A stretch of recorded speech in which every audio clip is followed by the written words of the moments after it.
Hi, my dear students, and now we are going to start the second chapter of Science 2, and that is Life Processes in Living Organism Part 1. My favorite, because here we will study about the humans, all human structure, उसके अंदर पूरे process क्या होते हैं, क्या क्या systems है, मतलब ह्यूमन बॉडी के बारे में स्टडी करना है भाई। हमारी ह्यूमन बॉडी है तो फिर तो ये तो है ही बहुत इंटरेस्टिंग। आप अपनी बॉडी के बारे में काफ़ी कुछ जान सकते हो जो, और ये मैं बहुत सिंपल लैंग्वेज में बताऊंगा जो आपको इजी टू अंडरस्टैंड हो, सिर्फ ऐसे बुकिश लैंग्वेज नहीं, क्योंकि आपको बॉडी के बारे में समझना बहुत बहुत ज़्यादा इंपॉर्टेंट है, ताकि आपको समझ में आए कि हम अपनी बॉडी की कैपेसिटी कैसे बढ़ा सकते हैं, स्पेशली फॉर द स्टूडेंट्स, कि कैसे आप अपने बॉडी को बहुत एक्टिव रख सकते हो, कैसे आप अपने ब्रेन को और ज़्यादा शार्प कर सकते हो कि ईजिली आपको हर चीज़ आपको याद भी रहे, और आप उसकी कैपेसिटी को कैसे इन्हांस कर सकते हो, इंक्रीज़ कैसे कर सकते हो। तो आपको अपनी बॉडी के बारे में मालूम होगा तभी तो ये सब कर पाएंगे। So listen very very carefully. तो यहाँ स्टार्टिंग में at the beginning they have asked 7 questions. तो ये 7 क्वेश्चंस के आंसर हमें पता होने चाहिए, पर नहीं, इजी लैंग्वेज में नहीं मालूम है बहुत जन को। तो let's begin with this questions. So the first one is, how are the food stuff and their nutrients contain useful for body. तो बोलते हैं यहाँ पर जो भी हम खाते हैं उसके अंदर जो न्यूट्रिशंस होते हैं वो हमारे लिए यूजफुल कैसे हैं। ओके, मैं एकदम सिंपल सी बात बता दूं, जो भी फूड स्टफ है, जो भी हम खाते पीते हैं, वो सारी चीज़ें हमारे लिए एक्चुअल में हैं क्या, वो सिर्फ हमारे लिए है सोर्स ऑफ एनर्जी। आप एक एग्जांपल से समझ सकते हो सिंपल सा, कि एक अगर मुझे बाइक है चलानी है, तो बाइक की जो एनर्जी का सोर्स है वो क्या है, पेट्रोल है। तो हर एक मशीन का अपना एक सोर्स ऑफ एनर्जी होता है। तो हमारे लिए फूड स्टफ क्या है, सोर्स ऑफ एनर्जी है। हमारी बॉडी में अंदर बहुत सारा एक मैकेनिकल सिस्टम पूरा बना हुआ है, जिसमें ढेर सारे सिस्टम्स हैं। 7 एक्चुअल सिस्टम है और भी बहुत सारे छोटे छोटे सिस्टम है, लेकिन जो विजिबल हैं आसानी से समझ में आते हैं। तो उन सिस्टम्स को चलाने के लिए और एट द एंड हमारी बॉडी को चाहिए क्या है, इसको एनर्जी चाहिए। तो ये जो फूड स्टफ होते हैं ये सोर्स ऑफ एनर्जी है। वो सोर्स ऑफ एनर्जी जब हमारी बॉडी में एंटर करते हैं तो वो सिस्टम, हमारी बॉडी में एक मैकेनिकल सिस्टम है पूरा, जो उस एनर्जी को, ये जो फूड स्टफ है उसके अंदर जो एनर्जी है वो उसको एक्चुअल में एनर्जी में कन्वर्ट करता है। डायरेक्टली हम एनर्जी नहीं ले पाते हैं इन फूड स्टफ से, तो ये हमारी बॉडी जो है वो उसको अंदर उसको एनर्जी में कन्वर्ट करती है, और फिर हम देख सकते हैं, चल फिर सकते हैं, सोच सकते हैं, मतलब हमारी पूरी बॉडी अच्छे से वर्किंग करती है। तो these food stuff are source of energy for us, और ये हमारे लिए यूज़फुल है बॉडी के लिए, क्योंकि फिर देखो हमारे जो भी हम खाते हैं उससे हमको क्या मिलता है, एग्जैक्ट 5 है मेन इंपॉर्टेंट जो है, वो है कार्बोहाइड्रेट्स, फिर उसके बाद कार्बोहाइड्रेट्स आपको एनर्जी देता है, काम कर पाते हो आप ज़्यादा देर तक। फैट्स आता है जो आपकी बॉडी को एक हीट बना के मेंटेन करता है, और ज़रूरत पड़ने पे फैट ही एनर्जी में भी कन्वर्ट होता है। इसलिए कोई बोलते हैं हट्टा कट्टा है, कुछ दिन फास्ट रखा नहीं खाया तो पतला हो जाता है। तो सबकी डिफरेंट बॉडी है, लेकिन एक ओवरऑल जो आप देखोगे तो बहुत दिन से अगर खाया नहीं तो वो वजन कम होने लगता है। तो वो फैट जो है बॉडी का वो लूज कर, वो एनर्जी में कन्वर्ट करना स्टार्ट करता है। फिर उसके बाद आता है प्रोटीन। प्रोटीन ये हमारी मसल्स, ये जो मांस होता है हमारा, जिसकी वजह से हम खड़े हैं अच्छे से, सिर्फ बोन की वजह से खड़े नहीं हैं, बोन का भी अपना इंपॉर्टेंट रोल है, लेकिन मसल्स का बहुत ज़्यादा इंपॉर्टेंट रोल है, जिसकी मसल्स प्रोटीन से ही स्ट्रॉन्ग बनती है, लेकिन ज़्यादा मत खाओ। ब्रेन भी हमारा जो अच्छे से काम करता है तो उसके लिए भी एक प्रोटीन जो है बहुत यूज़फुल है, एक पर्टिकुलर प्रोटीन होता है, इसमें भी बहुत अगर डीप जाएंगे तो बहुत सारी चीज़ें, पर ये सब है। तो प्रोटीन है, फिर विटामिन्स हैं और मिनरल्स हैं, तो ये हम, ताकि हम अच्छे से देख सकें, हमारे बाल अच्छे से ग्रो, हमारी स्किन शाइन करे, ब्लड अच्छे से बने बॉडी में। तो ये विटामिन्स और मिनरल्स जो है जिसकी वजह से हमारी बॉडी में चक्कर विक्कर नहीं आएंगे, मतलब डिहाइड्रेशन नहीं होगा। तो ये सारी चीज़ें हमारी बॉडी अच्छे से काम करती है। तो food stuff source of energy हमारे लिए बहुत यूजफुल है, तभी हमारी बॉडी चलती है। नेक्स्ट वन है, what is the importance of a balance diet for body. बोलते हैं बैलेंस डाइट का क्या इंपॉर्टेंट है, as the word says balance. ये हमारी बॉडी में एक बैलेंस बना के रखता है, जिसकी वजह से हम फिट रहते हैं, मेंटली फिजिकली हम क्या रहते हैं, फिट रहते हैं। तो बैलेंस डाइट का बहुत इंपॉर्टेंट रोल है। बैलेंस डाइट मतलब, वैसे तो हर पर्सन की डाइट डिपेंड है उसके वर्क के ऊपर डिपेंड है। अगर कोई भाई एक्सरसाइज करने वाला है, कोई रेसलर या फिर कोई जो जिम वाले लोग हैं, तो उनकी डाइट काफ़ी अलग होगी, वो ज़्यादा कंज्यूम करेंगे प्रोटीन वाली चीज़ें, कार्बोहाइड्रेट्स डिफरेंट डिफरेंट। लेकिन एक ऑफिशियल वर्क कर रहा है, बैठ के काम करना है, तो उसकी जो डाइट होगी वो थोड़ी डिफरेंट होगी, सिंपल होगी, इजीली डाइजेस्टेबल होगी, क्योंकि उससे कोई ज़्यादा काम, उससे मेंटल एनर्जी ज़्यादा चाहिए उसको। सो बैलेंस डाइट का बहुत इंपॉर्टेंट रोल होता है, हमें सोच समझ के डाइट लेनी चाहिए। एज अ स्टूडेंट आपके लिए डिफरेंट एक डाइट होती है, मतलब इजीली जो डाइजेस्टिबल चीज़ें हैं वो खानी पीनी चाहिए।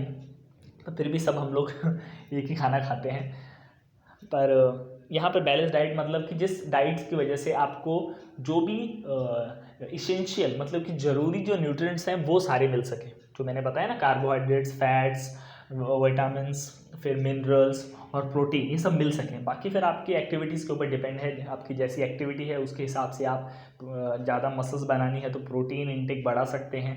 आप पढ़ सकते हो क्या क्या सोर्स है। आपको ब्रेन का ज़्यादा काम लेना है तो आप अपनी बॉडी में जो नट्स होते हैं, ये जो बादाम हो गया, आलमंड्स बोलते हैं, ये खा सकते हो, लेकिन बहुत ज़्यादा क्वांटिटी में नहीं। लेकिन यस, वो खाओ, बॉडी बनाने में भी हेल्प करते हैं, लेकिन ब्रेन के लिए भी काफ़ी हेल्पफुल हैं वो।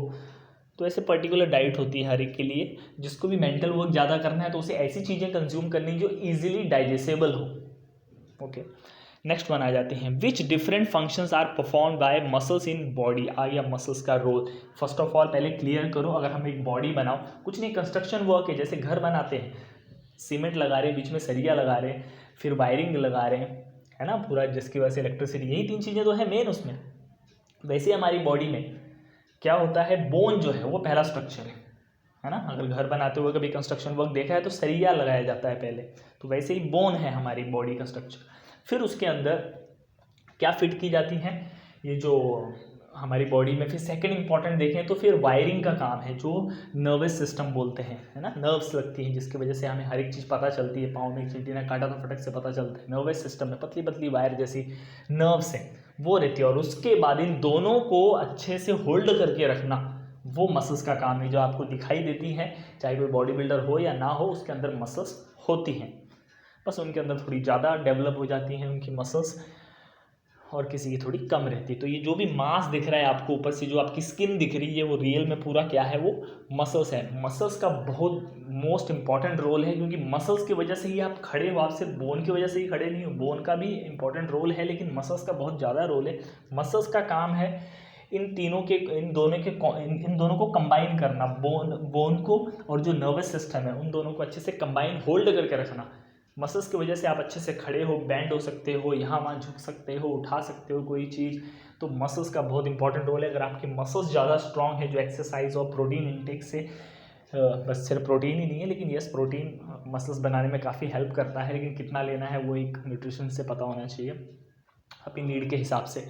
सो वो बहुत इंपॉर्टेंट रोल प्ले करता है। आपको किसी चीज़ को उठाना है तो मसल्स काफ़ी इंपॉर्टेंट रोल। ओके, बॉडी को होल्ड करके रखना, किसी चीज़ को उठाना, और भी अगर आपको वेट कम, अगर आप सर्वाइवल कहीं पर मतलब कि फास्ट रखा है या कुछ, तो वो मसल्स में से भी न्यूट्रिशन लेकर बॉडी काम चला लेती है। जैसे मैं बोला, फैट को भी एनर्जी में कन्वर्ट करते हैं, मसल से भी एनर्जी कन्वर्ट हो सकती है।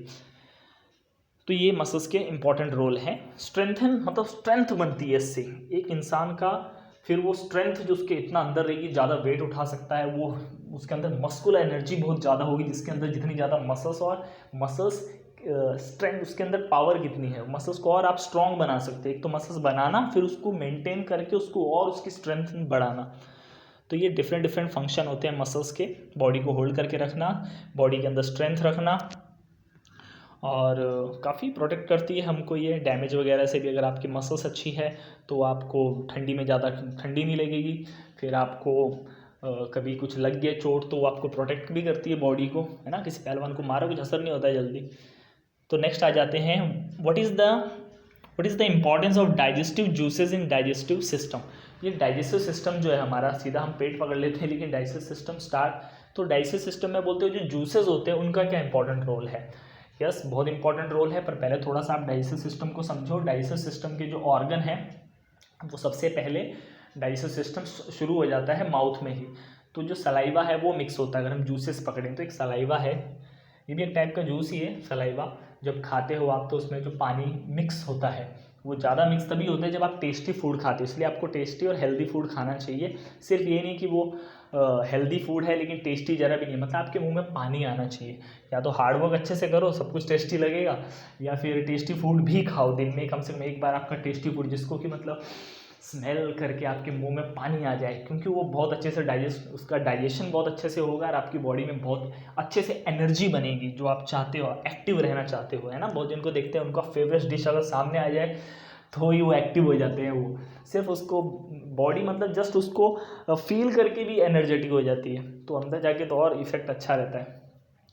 तो वो माउथ वाटरिंग जो होता है, तो अच्छे से स्मेल करो तो सलाइवा आएगा, वो फूड में मिक्स होता है। फिर उसके बाद फूड जब नीचे गया गले से, 2 पाइप होती है, एक फूड के लिए होती है और एक ऑक्सीजन के लिए रहती है जो रेस्पिरेशन सिस्टम के लिए जाता है। तो फूड अंदर गया। अब यहाँ पर बहुत जन यही सोचते हैं कि बस स्टमक है, नो, स्टमक से जूसेस निकलते हैं। जैसे ही as the food enter in the stomach की जो वॉल्स है वहाँ से भी जूसेस निकलते हैं और उस फूड को डाइजेस्ट करना स्टार्ट करते हैं। वो मैं बताता हूँ कैसे स्टार्ट करते हैं। जूसेस निकलते हैं स्टमक की वॉल से, इसलिए बोलते हैं कभी मत खाते रहो, निकलते रहेंगे जूसेस, और उसमें भी एनर्जी जाती है हमारी। जूसेस ऐसे ही नहीं हवा में आ जाते हैं, वो भी आपकी बॉडी में जो आपने खाया है पिया है वहीं से वो जूसेस भी बनते हैं। अब ये जूसेस स्टमक से निकलते हैं, सबसे ज़्यादा जूसेस लीवर से निकलते हैं, इसलिए लीवर को भी बहुत इंपॉर्टेंट बोला जाता है ना। जो ड्रंकार्ड्स होते हैं और लीवर ही ख़राब होता है उनका, तो लीवर बहुत ज़्यादा जूसेस निकालता है फूड को डाइजेस्ट करने के लिए। और फिर गैल ब्लैडर, ये भी बहुत इंपॉर्टेंट है। डॉक्टर लोग आजकल क्या करते हैं, किसी को कुछ ढंग से खाया पिया नहीं, स्टोन हो गया, गैल ब्लैडर सीधा निकाल देते हैं, क्योंकि उसके बाद तो फिर मतलब जूसेस और कम हो जाता है आपकी बॉडी में और फिर खाना डाइजेस्ट नहीं होता है अच्छे से, तो आपको वो सोच समझ के खाना पड़ता है उसके बाद। तो mouth, stomach, liver, gall bladder, इनसे निकलते हैं जूसेस। अब ये जूसेस होते क्या है, माउथ वाला तो सिंपल है, लेकिन जो अंदर है वो जूसेस एक टाइप के एसिड होते हैं।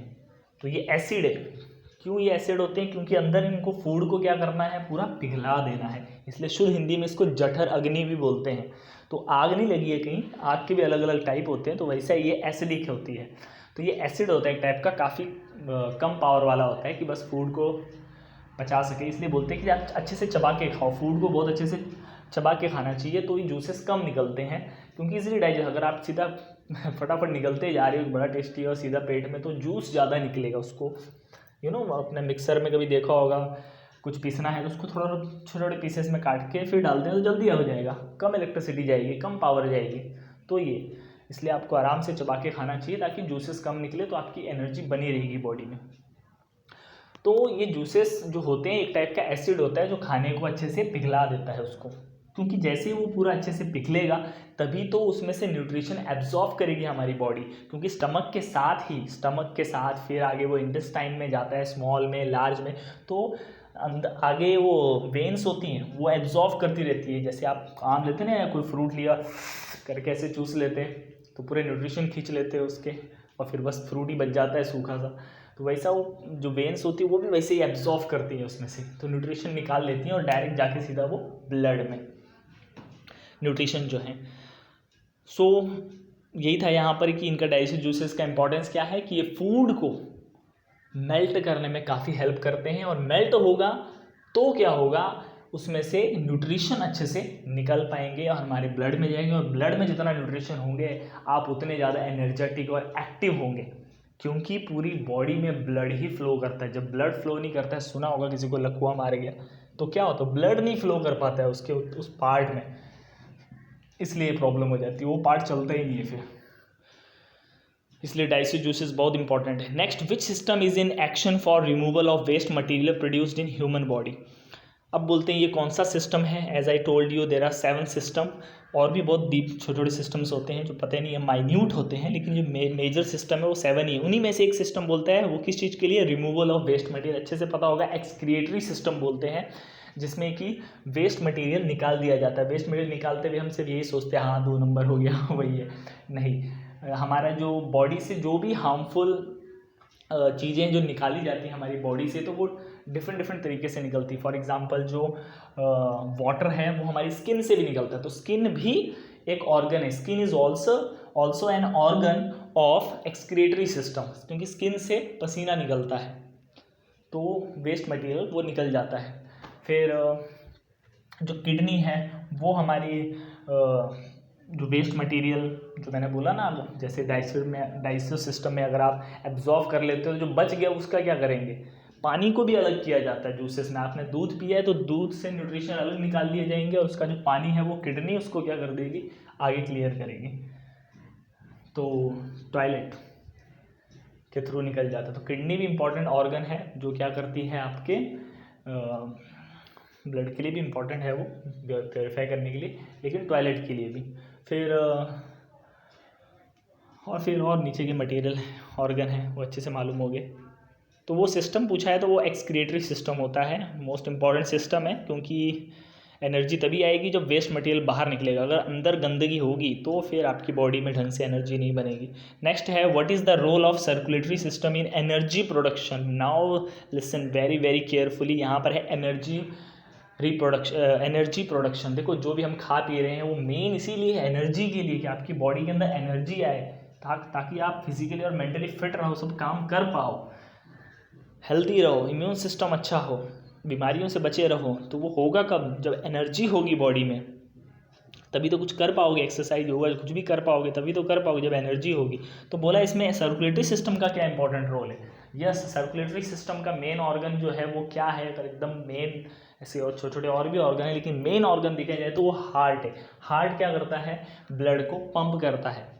और भी है उसकी ऑक्सीजनेटेड डीऑक्सीजनेटेड ब्लड, कैसे ऑक्सीजन मिक्स होनी है, कैसे ऑक्सीजन बाहर निकलनी है, वो प्रोसेस। लेकिन मेन क्या है, अब ये एनर्जी में कैसा रोल है इसका। जैसे कि मैंने बोला यहाँ अभी तक मैंने बताया कि डाइजेस्टिव सिस्टम में खाना डाइजेस्ट होता है और जो न्यूट्रिशन है वो जाके कहाँ पे जाते हैं, ब्लड में। फिर आप सांस लेते हो और ये जो ऑक्सीजन है, ये जो आपके गले की 2 पाइप है उसमें से एक पाइप जो है उसमें ऑक्सीजन के लिए बनी हुई है और लंग्स उसको खींच लेते हैं। और लंग्स में फिर आगे उसका नाम है एक डायफ्राम करके भी, ये आप अभी आगे है इधर नीचे बॉडी का रेस्पिरेटरी सिस्टम का डायग्राम बना के दिया है।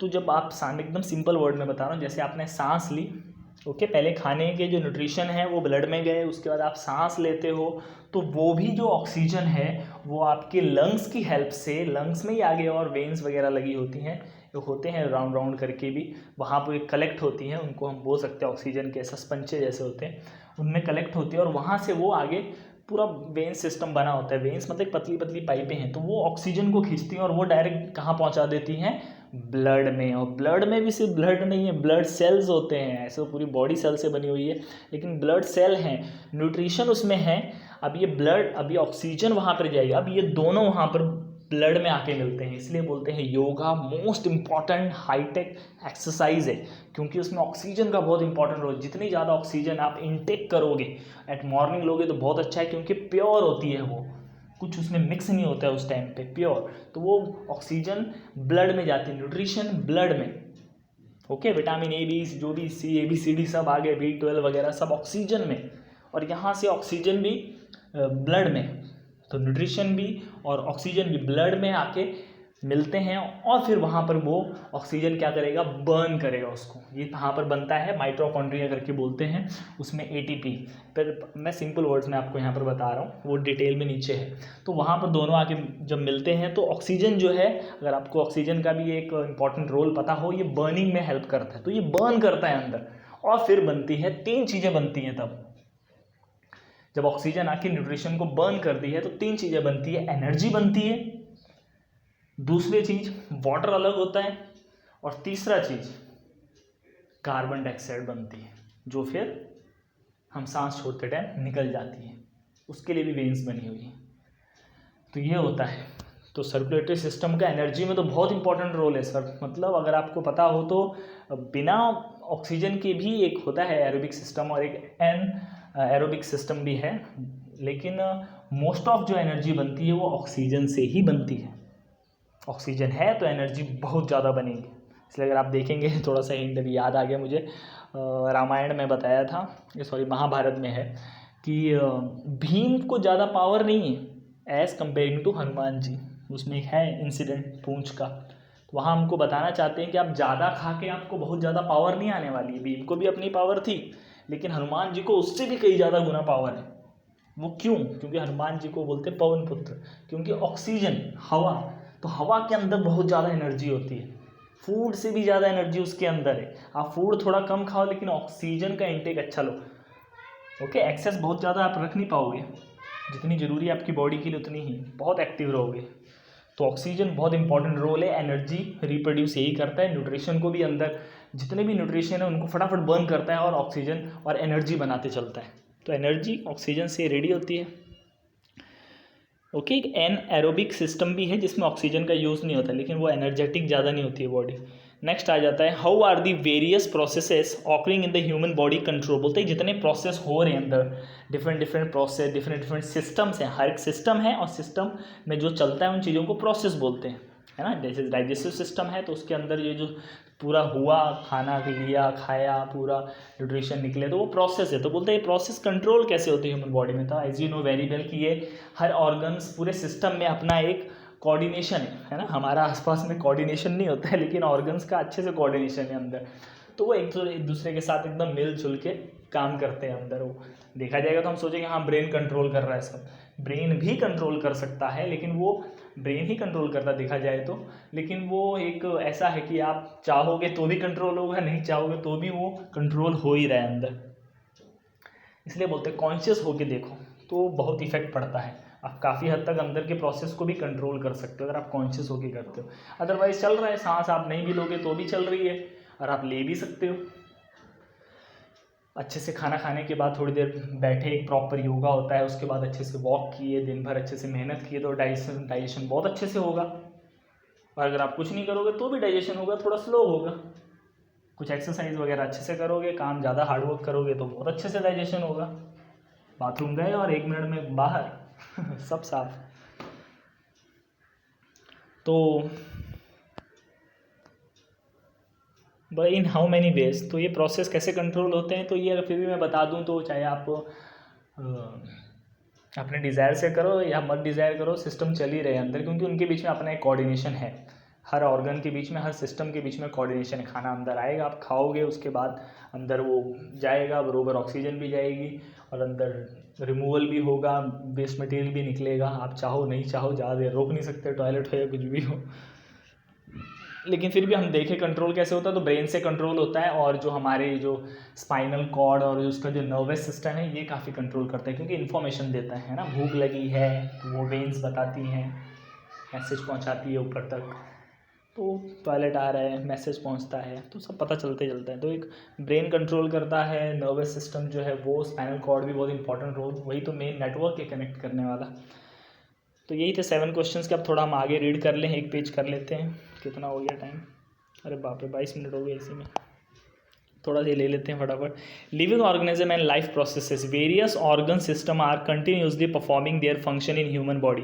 वो तो देखो बहुत सारे ऑर्गन हैं, बहुत सारे सिस्टम से अंदर जो ऐसा काम कर रहे हैं, along with the various system like digestive, respiratory. को अभी सारे सिस्टम्स के नाम लिखे हैं, digestive, respiratory, circulatory, excretory, control system, ये जो ब्रेन के बारे में बता रहे हैं। Different external and internal organ, बाहर से जो ऑर्गन दिख रहे हैं, आँख दिख रहे हैं, आपका नाक है, और भी डिफरेंट ऑर्गन है। और कुछ इंटरनल ऑर्गन जो है जो ढेर सारे हैं भाई अंदर, लिवर है, लंग्स हैं, है ना, कैविटीज़ होती हैं अंदर, चेस्ट कैविटी बोलते हैं, होती है पतली पतली लेयर्स। तो डिफरेंट एक्सटर्नल इंटरनल ऑर्गन होते हैं और वो सब ये फंक्शन इंडिपेंडेंटली कर रहे हैं, but through a complete coordination. As I told you कि कोऑर्डिनेशन होता है इनके बीच में अपना, है ना, सहयोग करके मिल के काम करते हैं अंदर। This overall system is in action in more or less same way in all the organism. तो बोलते हैं जितने भी लिविंग ऑर्गेनिजम्स हैं, चाहे वो जानवर हों, ह्यूमन्स हों, उन सबके अंदर ऐसे सिस्टम्स काम कर रहे हैं। ओके, थोड़ा बहुत उनमें डिफरेंस हो सकता है, लेकिन ऐसे ही इंटरनल एक्सटर्नल ऑर्गन है, ऐसे सिस्टम है उनके अंदर, वो भी खा रहे, पी रहे, निकाल रहे, तो एक सिस्टम चलता रहता है उनके अंदर भी, सेम टू सेम वैसा ही है। Little bit there is difference. Those are in the need of continuous source of energy. और कुछ अगर ऐसे ऑर्गेनिज्म है जिनको कंटिन्यूसली एनर्जी की जरूरत पड़ती रहती है। अब यहाँ ये सोर्स बताएंगे एनर्जी के क्या, तो carbohydrates, fats, lipids are the main source of this energy. तो बोलते हैं कंटिन्यूस जो चाहिए एनर्जी, जैसे आपने देखा होगा फिश हो गई या कुछ एनिमल्स हो गए, वो खाते रहते हैं, कुछ भी डाल दो आगे खा रहे हैं ना। बकरी को देखो, गोट को, नंबर ऑफ टाइम्स, मतलब कुछ भी तो बस खाते रहिए। Those are need of continuous source of energy for this purpose. तो carbohydrates, fats, lipids are the main source of this energy and it is harvested by the mitochondria present in each cell. Our whole body is made of cells, छोटे छोटे cell से बनी हुई है, छोटे छोटे atoms होते हैं समझ लो, तो वो सेल से बनी है। और उस सेल के अंदर ही क्या होता है, सेल के अंदर एक पावर हाउस है, उसी का नाम है कार्बो, उसका नाम है माइटोकॉन्ड्रिया। उसके अंदर बोले डीप में जूसेस वगैरह रेडी होते हैं, ग्लूकोज, उसको बोलते हैं एटीपी। तो आप ये समझ लो, मतलब एक माइटोकॉन्ड्रिया सेल जो है बहुत छोटे होते हैं, और ये सेल ऑर्गन में भी होते हैं, आपके स्किन में, मतलब हर चीज़ में सेल है, पूरी बॉडी सेल की बनी हुई है। तो उसके अंदर माइटोकॉन्ड्रिया होता है, वहीं पर एनर्जी बनती है। It is not like that only food stuff is sufficient for energy production. देखो यहाँ बता रहे हैं सिर्फ फूड स्टफ नहीं कि आपने ज़्यादा खा लिया तो आपके अंदर बहुत एनर्जी आ जाए, ऑक्सीजन बोलता है बहुत नेसेसरी है। All these food stuff and oxygen are transported up to the cell by circulatory system. मैंने बोला सर्कुलेटरी सिस्टम का बहुत इंपॉर्टेंट रोल है, ब्लड में ही सब कुछ जाने वाला है।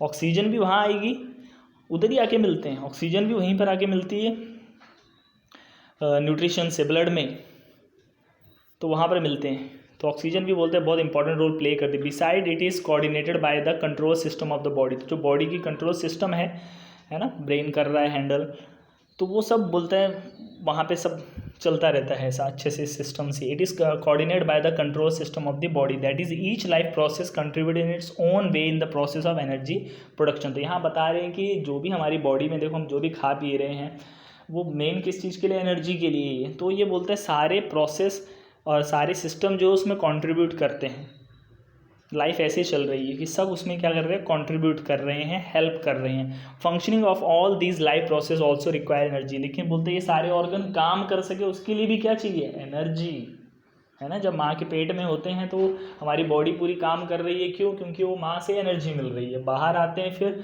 माँ का दूध पी रहे हैं, जूसेस वगैरह जो दाल का रहता है ना, सेल्स का, राइस वाटर और सेल्स वाटर, वो सब लेते हैं। तो बोलते हैं ये ऑर्गन जो है वो भी डाइजेशन और इस पूरी बॉडी में एनर्जी में हेल्प करते हैं। और इन ऑर्गन्स को भी क्या चाहिए, एनर्जी। एनर्जी से ही ऑर्गन बने हैं, ऑर्गन से ही आगे क्या बन रही है, एनर्जी, बस कन्वर्ट होती रहती है। Human and other animal consume the fruits and vegetable, plants are autotrophs, है ना। ये सब बेसिक चीज़ें बताइए कि प्लांट जो है वो अपना फूड खुद बना लेते हैं, लेकिन हमें अपना फूड्स खुद बनाना पड़ता है। और जो प्लांट्स ऐसा करते कैसे हैं, तो बोलते हैं वो जितना भी मतलब अपना as you know very well कि फूड, वो फोटोसिंथेसिस प्रोसेस होता है जिसमें लीव्स जो हैं वो फूड बनाते हैं। लेकिन उसके बाद बोलते हैं जो भी उसमें यूटिलाइज़ कर लेते हैं फूड, जो भी अपनी ग्रोथ के लिए प्लांट्स, लेकिन फिर जो बच जाता है उसको फ्रूट्स में, लीव्स में, स्टेम में, रूट्स में सेव करके रखते हैं ताकि बाद में यूज़ कर सकें, और उनको हम खा लेते हैं।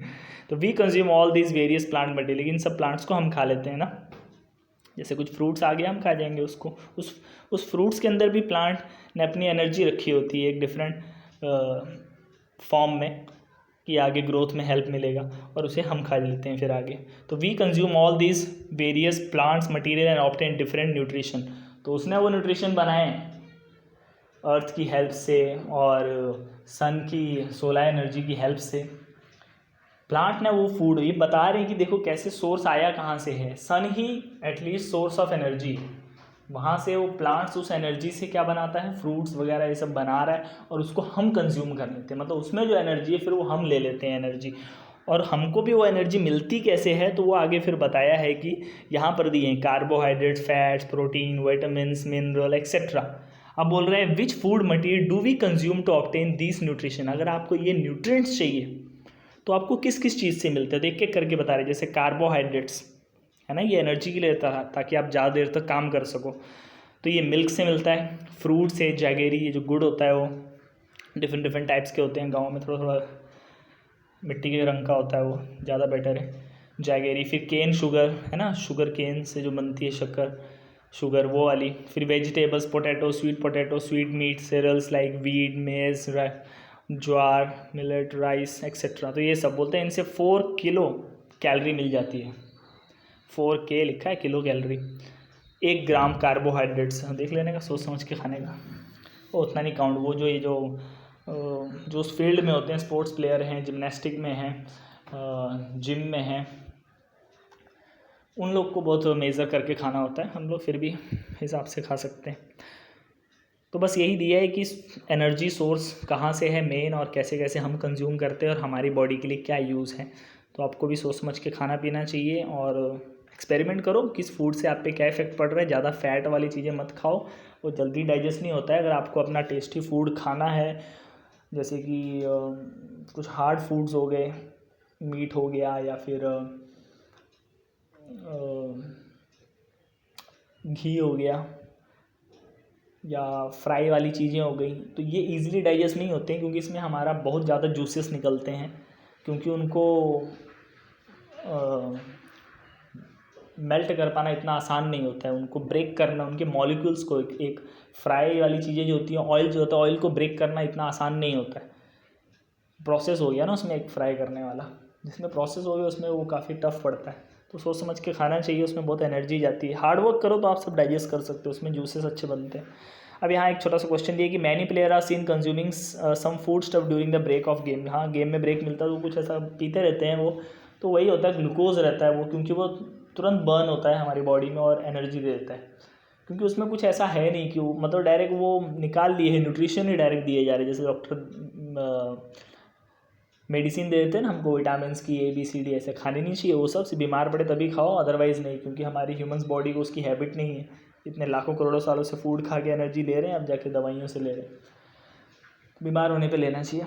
तो वैसे वो तुरंत काम करती हैं, लेकिन घाई का काम शैतान का भाई।